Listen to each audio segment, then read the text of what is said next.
তীব্র তাপদাহে পড়ছে দেশ। গত ৩০ এপ্রিল চুয়াডাঙ্গায় সর্বোচ্চ তাপমাত্রা রেকর্ড করা হয়েছে ৪৩.৭ ডিগ্রি সেলসিয়াস, যা চিন্তায় ফেলেছে অনেককেই। অনেকেই মনে করছেন এমন তাপমাত্রা তারা দেখেননি। দেশের পশ্চিমাঞ্চলের জেলা চুয়াডাঙ্গায় গত মঙ্গলবার দুপুরে সর্বোচ্চ তাপমাত্রা ৪৩.৭ ডিগ্রি সেলসিয়াস রেকর্ড করা হয়েছে। ১৯৮৯ সালের পর এটাই ৩৫ বছরে দেশের ইতিহাসে সর্বোচ্চ তাপমাত্রার রেকর্ড। গত বছর ১৭ এপ্রিল পাবনার ঈশ্বরদীতে ৪৩ ডিগ্রি সেলসিয়াস তাপমাত্রা রেকর্ড করা হয়েছিল। তার আগে ১৯৯৫ ও ২০০০ সালেও একই তাপমাত্রা রেকর্ড করা হয়, যা দেশের ইতিহাসে তৃতীয় সর্বোচ্চ।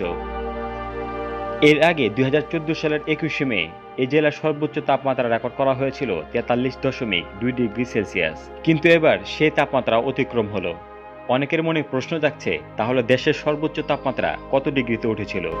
স্বাধীনতার পর ১৯৭২ সালের ১৮ মে ৪৫.১ ডিগ্রি সেলসিয়াস তাপমাত্রা রেকর্ড করা হয়েছিল, যা বাংলাদেশের নথিভুক্ত ইতিহাসের সর্বোচ্চ। আর ঢাকায় এ মৌসুমে গত ২০ এপ্রিল ৪০.৪ ডিগ্রি সেলসিয়াসে উঠেছিল তাপমাত্রা। আর গত বছরের ১৬ এপ্রিল ঢাকায় সর্বোচ্চ তাপমাত্রা রেকর্ড করা হয়েছিল ৪০.৬ ডিগ্রি সেলসিয়াস। তার আগে ১৯৬৫ সালের এপ্রিল মাসে ঢাকায় সর্বোচ্চ তাপমাত্রা উঠেছিল ৪২ ডিগ্রি সেলসিয়াসে। আর ১৯৬০ সালে ঢাকায় পারদ উঠেছিল রেকর্ড ৪২.৩ ডিগ্রি সেলসিয়াসে।